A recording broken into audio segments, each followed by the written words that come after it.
Hey guys, welcome back to Trekyards. He is Commander Cocking. He's Captain Foley! And I still have this badge lying here just waiting. Today we're here to talk about Season 2, Episode 1 of Picard called The Stargazer. Not the Stargazer, the Stargazer. Yeah. Wow. That's what I have to say. So obviously you've watched our spoiler-free review that came out yesterday. It's our spoiler-filled review. And our full breakdown will be tonight, taking over from Discovery's regular Friday slot. This will be jam-packed, as well as obviously stuff throughout the week. So tune in, guys. There'll be a torrent of stuff, so get ready. But this is our genuine first discussion about it, so I'm excited. And if you still care about Discovery, that review will be on Monday. Neither of us have seen, so we don't know. It might be the best episode ever. We don't know. So Stuart, what do you think of Picard Season 2, Episode 1? As Doug Drexler said, a real return to form. It felt like Star Trek. I was wowed by it. Picard felt like Picard. This is kind of what I expected from Season 1. So as you said, this is kind of like what Season 1 should have been. And I absolutely think it's great because, wow. So much to take in, so much to see. We got canon ships. We got so much for Trekyards especially. Like, just aimed at us, tech ships, characters. It's like very us sort of centric. Just seeing a fleet of actual ships, sovereigns and other things, like it was amazing to see that finally. Like that's what we wanted from Season 1. We kept just saying that the next episode we'll see that. Also, the characters all feel right. Even the Laris thing, that kind of relationship, I like that. Even Girardi, I don't hate, which I thought I would because it was kind of glazed over with a line of dialogue. But hey. Overall, I really enjoyed it, and I gotta say I was right about a few things, which was nice. So yeah, I'm super stoked for it, and looking forward to more for sure. And that's it for me. What did you think? Yeah, I enjoyed it. It was definitely a similar to Picard Season 1 of like, right, we don't know what to expect. We knew it's going to be different. Let's just see what happens. And I was like 20 minutes in, I'm thinking, nothing bad's happened so far that I could judge as negative. Is this a first? For 36 minutes in, Stuart, what's happening? This is all good quality stuff. What? Shocking. And in Picard Season 1 episode, we remember there's silly things like the Daj put a bag over her head so she doesn't... You know, the plot holes are being thrown at us left, right and centre. This was so tight of actual genuine story.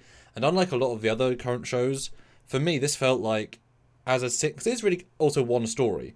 It felt like a decent single episode and a decent lead into the season arc, which also meant that even if the payoff isn't as good, I will still enjoy this as a separate entity, which I was very pleased about. So that I took away appreciating. Yeah, Picard was on point, and we'll talk about this in a separate video, but it very much was a case of this is a full reboot. Really is a full reboot. Even so much so they actually reintroduce every single character fresh, enough so you know who they are and what they're doing. Who's Girardi? They explain. Who's Rios? They explain. Why Seven there? They explain. What's everyone doing? So you can ignore Season 1 of Picard, give or take, and just come in fresh. And so it felt like a real, like, if this had been Season 1, vibe would have been totally different. So I really applaud them for basically rebooting again, like they did for Discovery Seasons 2 and 3, mostly Season 3. So that was really, really refreshing. And yeah, just having Picard as a this is the balance of he's old and not go-getter, but he's still Picard, who's just a bit old. That balance was struck here, whereas Season 1 it was horribly one-sided.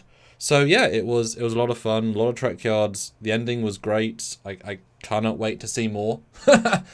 Although I would say the only downside, and I think this is a misleading trailer style thing, I was so interested by the present day stuff that now we're gonna be alternate. I'm like, is that gonna be as interesting? Because then we'll go back into the past, and that was the entire next season on, or this season on. I was like, I'm not interested in that in the same way as this stuff really got me, and so I hope that present day is like 4 episodes, because I'm not going to be... This really sold me on the current era.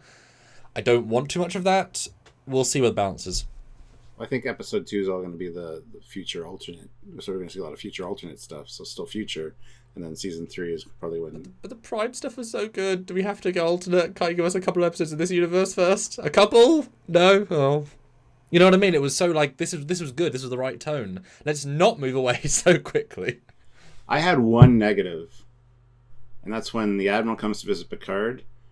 She arrives in a Discovery shuttle. I don't know if you noticed. I'm looking at it. It's a Discovery shuttle. Yep. But the one they come back on is not. Exactly. I think that was just like the one nod, like goodbye to the Discovery shuttle. Okay. Because I thought it looked similar, but could have been like a Star Trek 5-esque shuttle. I mean, it's so minimally seen. It's very, very black. I mean, we'll do a comparison, I'm sure. I got it zoomed in right now, and it's definitely a Discovery shuttle, which is sad. But anyway, that's the one negative. Let's get that out of the way. Maybe it was the first shot of the production. We'll do this one first. Oh, and then we had assets to build. This is just an unused one from season 1. They're like, can we use this clip? Oh, sure.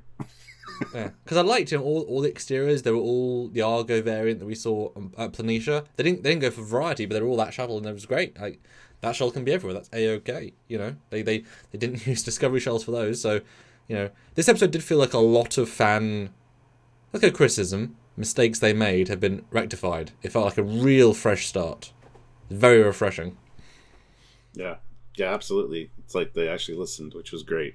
Which, I mean, to be fair, all Star Trek productions have been kind of listening to the fans and kind of making course corrections. So yes, let's go with the anomaly. So the anomaly kicks in. Green, they throw in temporal straight away. You know, so it's very. You can see where it's going conceptually quite early, but I like that because it's a. You know, if you let the audience feel like they're smart while not being smart. What do you think of a hole in space? With a Borg signal coming through, calling Picard to come negotiate. Perfect. Called that. Called it. It was the Borg Queen on the bridge. So it's an interesting way to start for sure. And there's just so much rattling around in my head right now. Honestly, it was a nice little debate too about the whole. Are they here to make to join the Federation, or is it going to be a trap? And it seems like it's kind of going both ways the whole time. Because even though the Queen's taking control, it's kind of like the way she's speaking just feels off. So I don't know what's going on, and if it is a temporal Borg, like from the future or whatever, I don't know what to think. The new getup is interesting. I'm not against it. It's different. It's interesting. Yeah, it looks like something out of a G.I. Joe movie or something. But hey, Doc Ock, but with specialist hardware for the face. Yeah.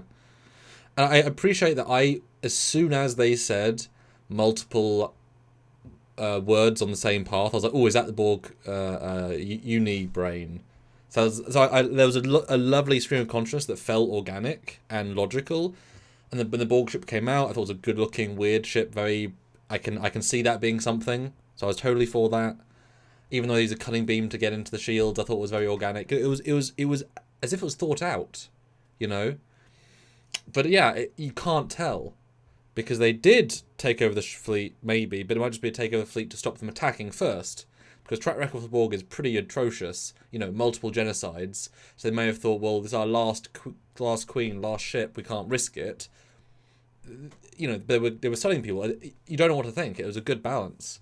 Because as soon as they started murdering people, was what it looks like. I'm like, well, we just met these guys, now we're killing them all. But then you twist it's done. I'm like, well, that's a.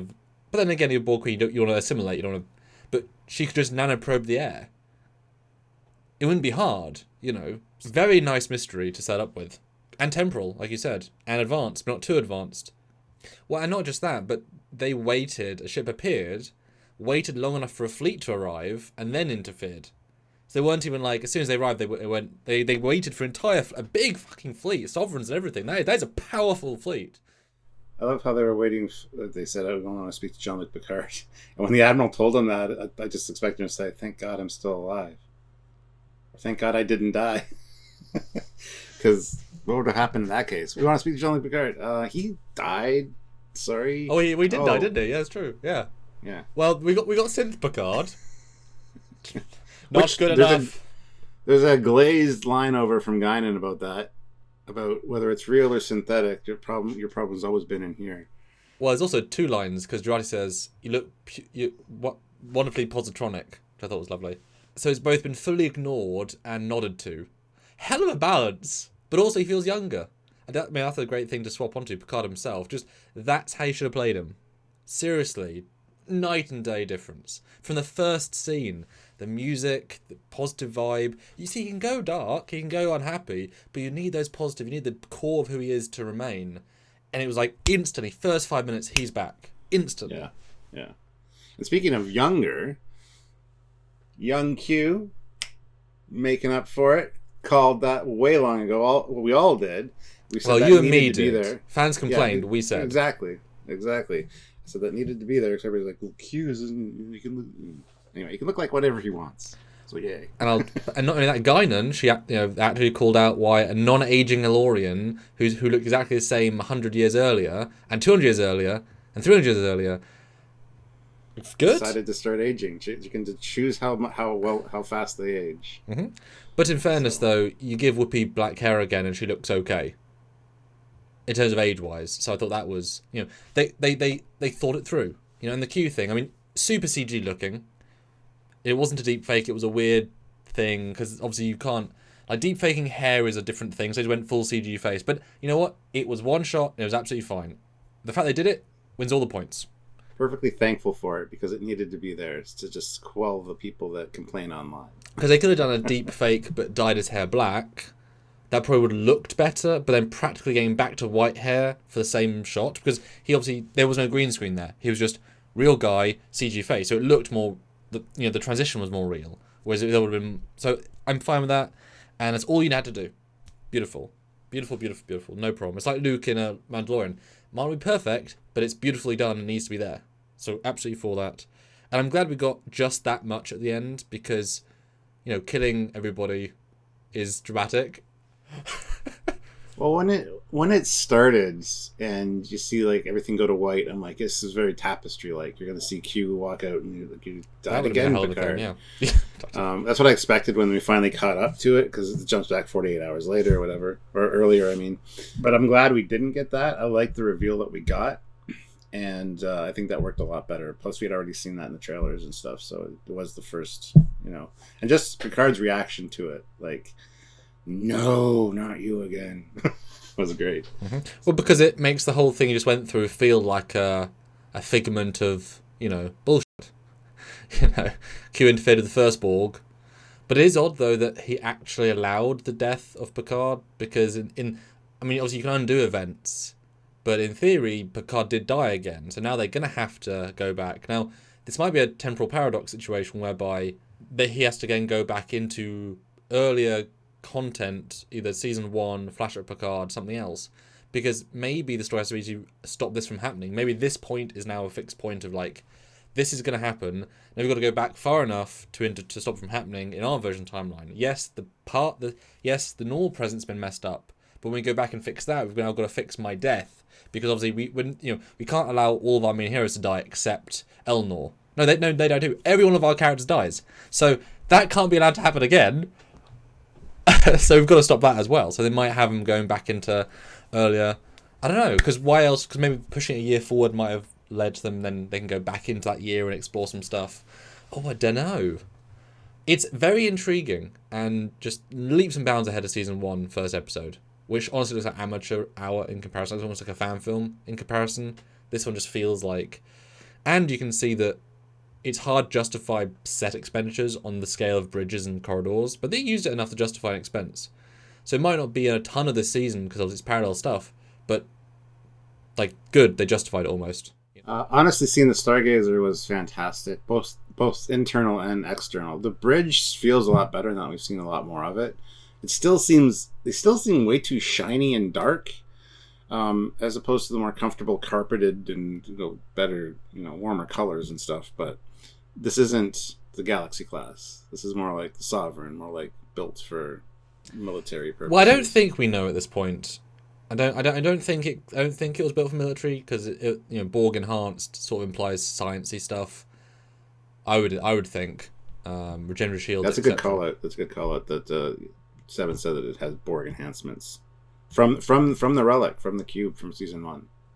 So it makes sense that yes, they've had Borg scans for a long time, but physically be able to pull apart a transport conduit and just only 44 more inhibited units. Romulans, could we just have okay, thank you. FedEx them in. It kind of makes it different.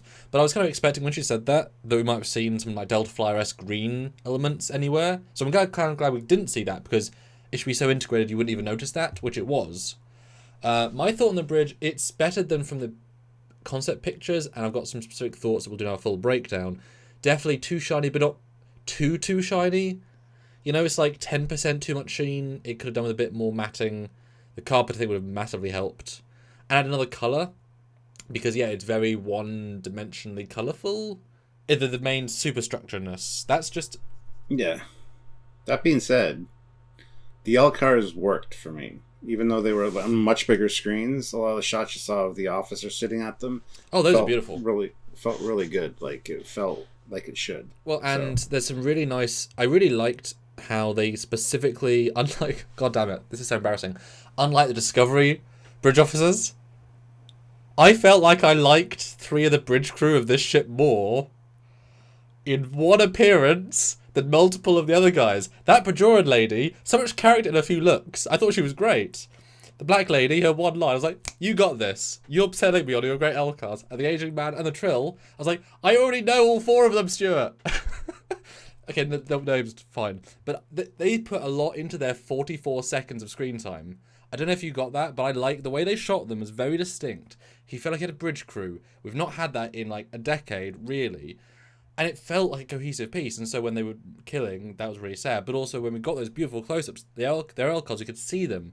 Appreciate the real detail. You saw the warp core, you saw the all the different schematics actually were something meaningful. So I thought that was extremely well done. That is just what it would have done in the Voyager era or DS9 era. But to see it come back is like, well, yes, just use the blueprint of the successful, hundreds of TV show episodes.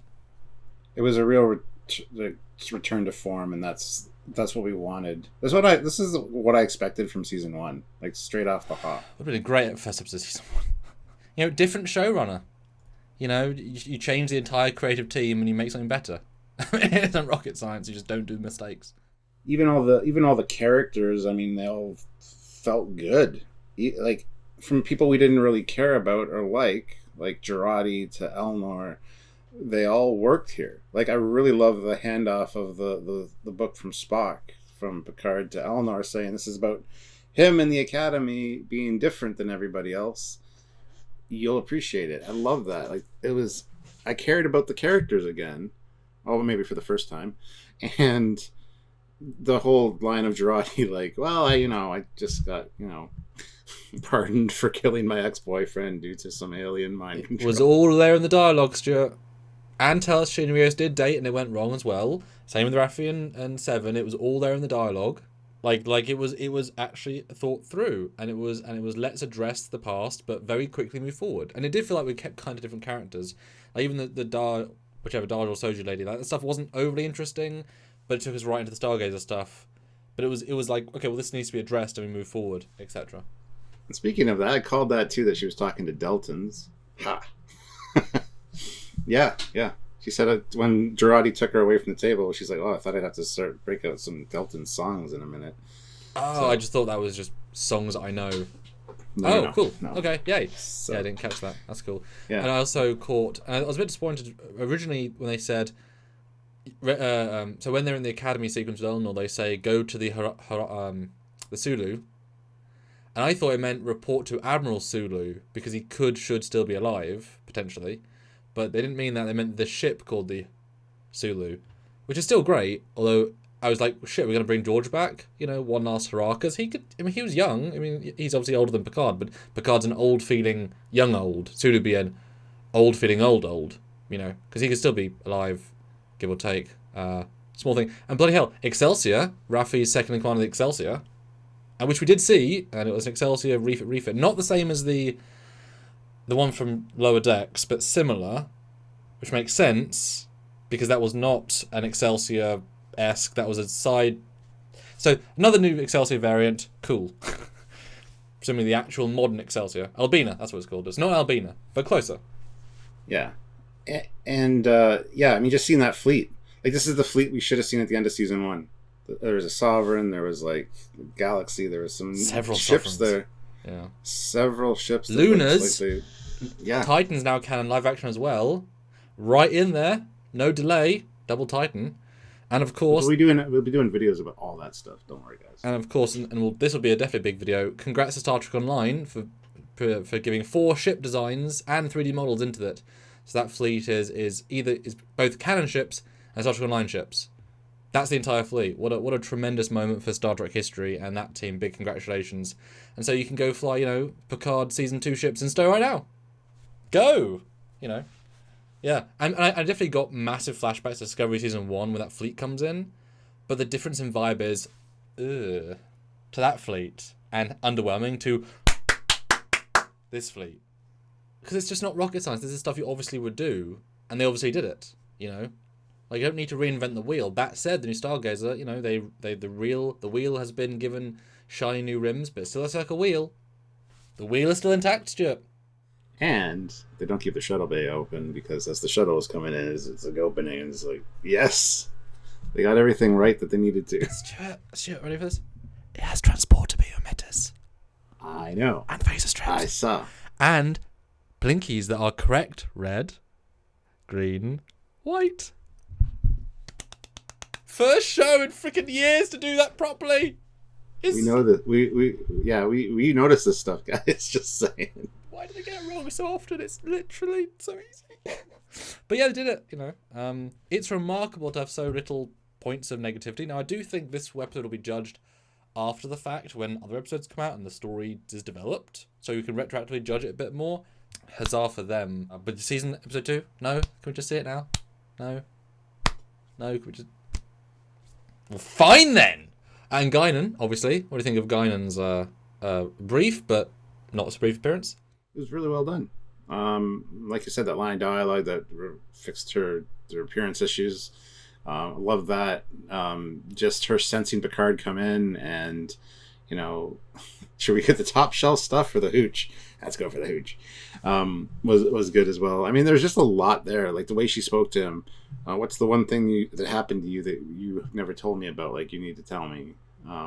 And like I said, that line about whether it's real or synthetic, you know, your problem's always been in here. Like, you're not afraid to go out there and meet new races, new civilizations, new threats, but there's something you're afraid of yourself. And in fairness, though, I think I took that more as your heart's always been synthetic. I don't even know if she knows he's replica, because that might be a secret. Who on earth knows? But I'm just saying, you know, if she'd point to his heart, it was always synthetic since he was like. Well, yeah, I don't think that's what they were going for. Well, I'm just saying, like, you know. Yeah. Yeah, I thought Guinan was pretty good. I think she was rustier at the start. She sounded more like Whoopi at the start and got better as the scene went on. But obviously, you know, she's not going to act it the same. She can't really zone into who she was. It was a very unique performance. I did like the de-aging, the aging idea. Although obviously she's been alive for so long that to think that she would now age herself for this 30 years of history is laughable. Just so her current patrons, because she can't de-age herself again. So now she'll forever say, "I could have looked like this." Like TNG for the next 2,000 years. Nah, for my current 30-year-olds, I'll look older. Maybe she's getting sick of living that. Well, she has. Yeah. It's a little, you know, small thing, but it's fine in the context, and I'm sure there's also plastic surgery treatment, so maybe she can undo it in a more unliteral sense. Now, my only I'll say, was actually the start, in that we saw from the trailer that the Picard and Laris bit, and I was like, no, that's going to be alternate universe him. He wouldn't go after Laris. It doesn't make sense. She's married. And so to literally start the episode after they die, to start the episode with Picard fancying her, maybe. I mean, he's so closed, it's beyond the I'm going to kiss her, but Peel's hormones take it better than even at 83, whatever, or 100, whatever he's. I thought that was like, that was not implied in season 1. And so to suddenly go from "you're just my boss who I'm proud to work with" to "yeah, my husband died. Now let's now I guess I get they said Romans love differently. They said in dialogue, fine. But for Picard to suddenly see her this way, I'm like, that wasn't in season 1. I don't. But the thing is, like I said initially, if her husband died, we talked about this last time we talked about what's coming up. If her husband died, he would be there to console her and comfort her, and that happens a lot in real life. Once, you know, a partner passes away and somebody's there for the survivor, there's a lot of times a connection formed. And Laris is a good-looking woman, so I mean, I love the whole Cheers Big Ears thing. By the way, that was hilarious. Shows they got closer, yeah. Yeah, so I mean, I don't have an issue with that at all. It's been a year and a half, she said, and he helped her through that probably. And no issue with that at all. I think that's perfectly acceptable, especially when you get older and, you know. So, yeah, I'm fine. It's just a super right turn from anything we saw before. Just to forcibly have Picard in a, now I care about love all of a sudden, which I've not really had as a storyline for 30 years. It's just like we're going hard on a topic that's not really... It was not set up at all, you know? So But I have no problem with them as a she's obviously older, potentially even older than him. Roman's age slower, so I as a couple, it's conceptually fine, and I don't mind her rationale. It's just a bit forced because it came out of nowhere. It would have been nicer if it was less telegraphed in the scene. For example, if they'd had if they were getting more boozed up for the party, like they were having a party with all the people, and they start talking in the corner, and she kisses him, and he's like, "Oh, I'm sorry." Is this like a bit more spontaneous thing that's like, "Oh, I didn't realize I had these feelings," rather than "I've thought about you for the last year and a half after your husband." It just seemed a bit random considering. But I do agree with you. Grief can do stuff, but not seeing it is like, oh, well, I guess it's it's like if Crusher comes back with a 2-year-old and a husband, and it's like. Would be nice to have seen any of it hinted at, because go after Crusher, don't go after. I mean, I know she lives in your house, but still, I don't know, it's just a bit forced, but it's going to be important. Just would have been nice to set up in season 1, but obviously they. Well, speaking of the house, I think his office looks a lot better this season than it did first season. It actually looks fleshed out and feels more warm and comfortable and more like Picard would have. So. Well, not just that. Season 1 felt like a set, because it was a set. Because they knew they were going to obviously build it in one place in LA, and then it'll be the chateau, and then he'll have it in the ship in the. This felt like a real lived-in place with a sense of scale it didn't have. No, absolutely, and it wasn't even like it was forced elements of here's this, here's a trinket and this trinket. No, they were scattered, but not. Wow, he's got the Enterprise D on his desk. Well, that said, though. How phenomenal that they threw in the Bajoran Temple element as a pure red herring. Wasn't story-based whatsoever. Completely irrelevant. I don't think they'll ever be addressed again. It might still come into play. Might come into play in this universe that he's in now. It could be in his den then. Maybe a season 3 plot. But I just love if that is it'll be there for trailer bait, for a set dressing, and fans will be like, oh, Pal Wraiths. It's like, no, I just wanted archaeology from him. Which I thought was super clever. This totally unspecial. I really like that, actually.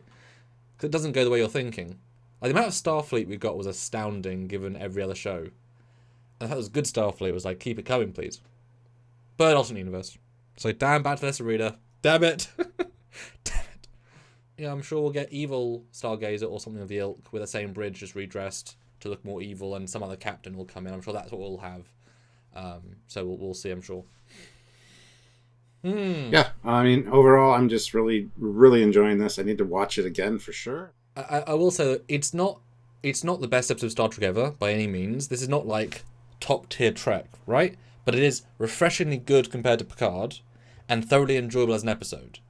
You know what I mean? Like, it's a different sort of beast. It feels like a part of a longer tale properly. So, it's a good episode, but not saying like it beats Tapestry or it beats those really good... Like, TNG episodes are still more fun to watch, but it's... As a fresh start, hell of a fresh start. I just hope it isn't a here's all our best stuff episode 1 to suck you in and then just iffy. Like I don't think that's the case. Yeah, but like by having Brent and the Enterprise D and the Galaxy class in the first scene of season 1, assuming that's going to be something we're going to nope.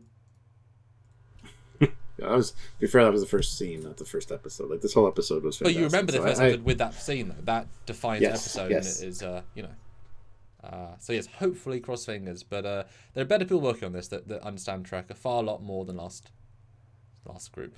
So cool. Thank them for that, guys. I think that's it for this one. Check out our full breakdown review later today, where we pick it apart, scene by scene. Well, not pick it apart. We break it down and talk about everything and discuss it. So in the meantime, comment down below what you thought about the episode and season 2 so far. We want to hear your thoughts. Like the video, subscribe to the channel so you don't miss anything, and by all means join us for those lives, like I said, because a lot of great discussion comes from you guys as well, and we want to hear your thoughts. So. And of course those sub videos will come out, the edited ones with the graphics, the detailed thoughts, so much Trekyards goodness. Watch those. If you enjoy that stuff, then we do need the financial support to keep going, doing what we do here via Patreon, which is monthly. Join the channel, also monthly, just the join button on YouTube. Super chatting during the lives. We love that, because as Stuart said, big part of the conversation. Or PayPal at trekyards@hotmail.com. Any amount, any is a thank you. If you can't, just like and comment. But those are good too. Very good, in fact. That's right. So until next time, he's Commander Cocky. He's Captain Foley. Bye, guys. See you later.